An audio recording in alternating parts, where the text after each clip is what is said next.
안녕하세요. 경매사령관 박영철입니다. 저는 다 아시죠?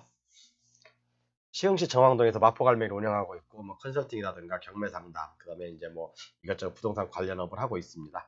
궁금하신 건 저한테 오시면 제가 성실하게 상담해드리고요. 오늘은 계속해서 이제 법정지상권에 설명해드렸어요. 그 다음에 법정지상권은 약간 비슷한 게 있는데, 이게 바로 차지권이라는 거예요. 차지권. 법정지상권이 성립 안 되는 줄 알고 후딱 들어갔다가 낭패를 보는 경우가 있어요. 그럼 그런 경우는 차지권이 성립된다고 보시면 돼요. 그런데 법정지상권은 수없이 설명됐습니다. 제 강의 좀 잘 들으신 분들은 다 이해하셨죠?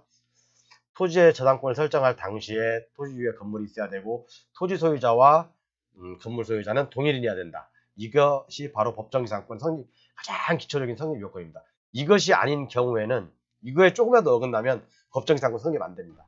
다 법정지상권 깨진다고 보고요. 차지권은 뭐냐면 A라는 토지 소유에 내가 어떤 영업을 목적으로 건물을 하나 지어요. 그죠? 이 건물 소유를 목적으로 해서 A라는 토지를 임대하는 거예요. 임대. 그러면 이것은 보통 20년 동안 내가 소유할 수 있거든요. 이제 계약 갱신을 해야 되겠지만, 근데 20년 후에 어, 다시 이제 토지주한테 계약 갱신을 요구할 수 있어요. 그렇지만 토지주가 만약에 나 안 돼. 이제 내가 쓸 거야. 이제 그만 쓰세요라고 하면 이 건물 소유주, 그러니까 임차인이죠. 임차인은 이 토지 소유주한테 그러면 이 건물 시가로 사가세요라고 매수 청구를 할 수 있어요. 이게 바로 차지권이에요. 참 어떻게 보면 내가 20년 동안 권리를 행사하지 못하고 남들한테 임대를 줘야 되는 어떤 그런 상황인 거죠. 물론 상가 임대차 보호법에 의해서 그 임대료 인상은 가능합니다. 가능하지만 그래서 이제 이게 경매로 나온 사례예요. 경매로 나온 사례인데 사례를 먼저 보기 전에 죄송합니다. 제가 좀 비염이 좀 심해서 환절기 때는 좀 그러네요. 경매를 사례를 보기 전에 먼저 차지권을 살펴볼게요. 민법 622조에 나와 있습니다. 민법 625조에 보면 건물 등기 있는 차지권의 대항력에서 건물의 소유를 목적으로 한 토지 임대차는 이를 등기하지 아니한 경우에도 임차인이 그 시상 건물을 등기한 때에는 제3자에 대하여 임대차의 효력이 생긴다라고 돼 있죠. 그죠? 어떤 내용이냐면 그러니까 토지에 아까 말씀드렸지만 토지가 있는데 내가 어떤 건물에서 영업하기 위해서 건물을 졌어요. 건물을 졌는데 이것이 이제 그 등기하지 않은 경우에도 임차인이 이걸 등기할 수가 있잖아요. 등기한 때에는 토지 소유주가 이제 등기하지 않고 임차인이 등기한 때에는 제3자에 대해서 효력이 생긴다 그죠. 대항력이 있다는 얘기죠. 대항력이. 자, 그렇죠. 자, 그러면 이게 바로 토지 차지권이에요.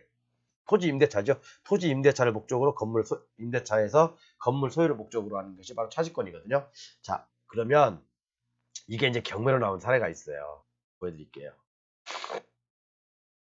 오늘 조금 이해해 주십시오. 제가 좀 코를 훌쩍거리는데 좀 비염이 좀 심해서 그래요.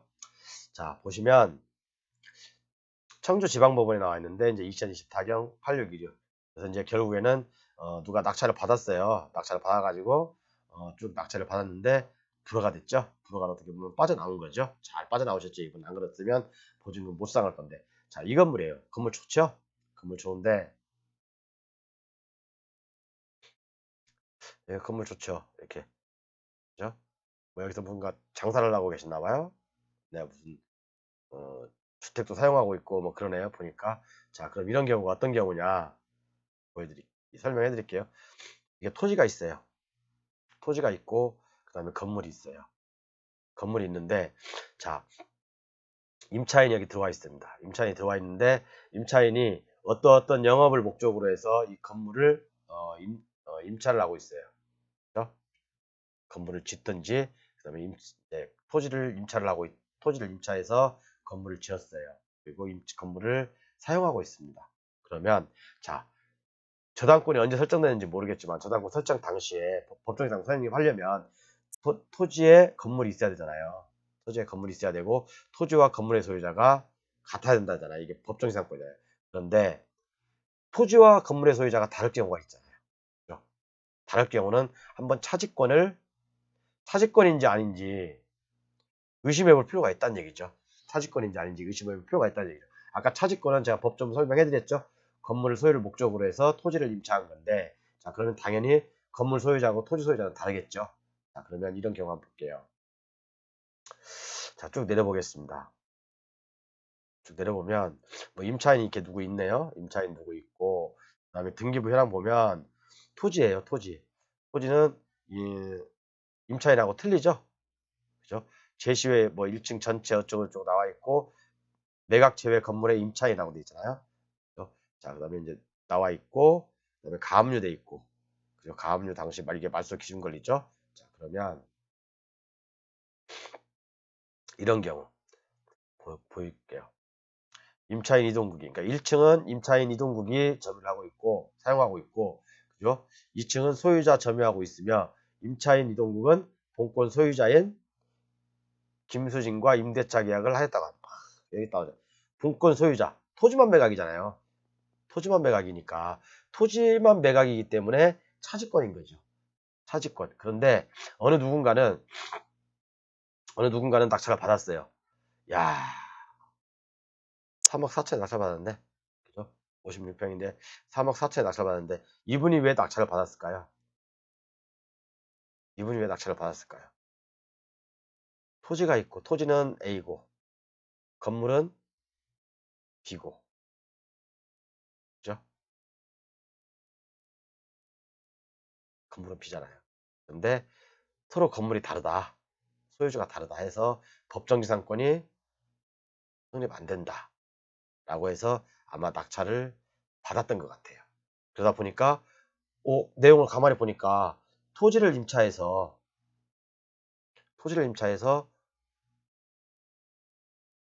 건물을 사용하고 있네. 그죠? 그러면 토지 임차권이잖아요. 차지권이잖아요. 차지권. 법정이상권 성립 안 되지만, 안 될 수 있지만 차지권이라는 얘기죠. 그러면 잘못하면 내가 이 건물을 20년 동안 사용 못할 수 있어요. 그렇죠. 자, 여기 보면 불허가 했죠. 법정이상권이 문제가 아닌 차지권의 문제인 건물은 매각 제외라고 되어 있잖아요. 그죠? 건물 소유주와 토지 소유주가 다른 법정이상권 성립하지 않음. 그죠? 법정이 당연히 성립하죠. 그죠? 그래서 보면 건물은 소유권 보전이 2017년 12월 30일, 13일 돼 있어요. 그죠? 압류는 2019년 7월 2일 날 돼 있죠. 압류는 채권이잖아요. 채권. 자, 그래서 우리가 헷갈릴 수 있는 게 바로 그런 거예요. 토지는 A고 건물은 B야. 서로 달라. 이 사람이 서로 달라요. 서로 같지가 않아. 달라. 그러면 사람들은 그렇게 생각할 수 있어요. 법정지상권이 성립하지 않는다. 그럼 건물 내가 때려 부술 수 있겠네? 그죠? 그러나 아까 코멘트가 돼 있지만 토지 임대차를 통해서 건물을 소유할 목적으로 임대차를 한 거잖아요. 그죠? 그러면 한번 볼게요. 자,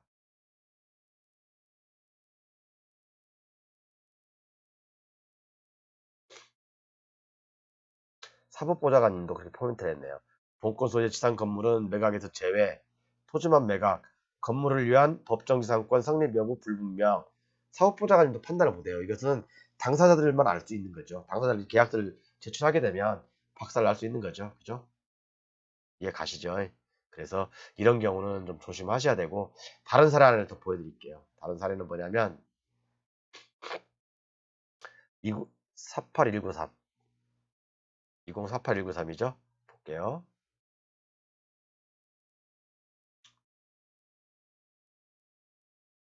시간이 촉박한데. 2048-193 48193. 자, 이 물건이네요. 이 물건은 나중에 여러분들께서 한번 보십시오. 이 물건은 법정이상권이 성립하지 않아요. 9,001억짜리인데 누가 200%에 받아갔네요. 그죠? 법정이상권이 성립하지 않기 때문에 건물 때려 부술 수가 있잖아요. 내가 건물하고 소유자들하고 딜을 할 때 내가 유리한 곳을 점할 수 있지 않습니까? 언제든지 부술 수 있고 언제든지 퇴거 청구를 할 수 있기 때문에 이것은 법정이상권이 성립하지 않는 물건이에요. 아까 같은 경우는 차지권이잖아요. 차지권과 법정이상권. 바로 이런 차이가 있습니다. 그래서 우리가 법정이상권이 성립하지 않는다고 한다면 분명히 차지권이 성립되는지 차지권 계약이 있는지 이런 부분들을 따져보고 입찰을 해야 됩니다. 감사합니다.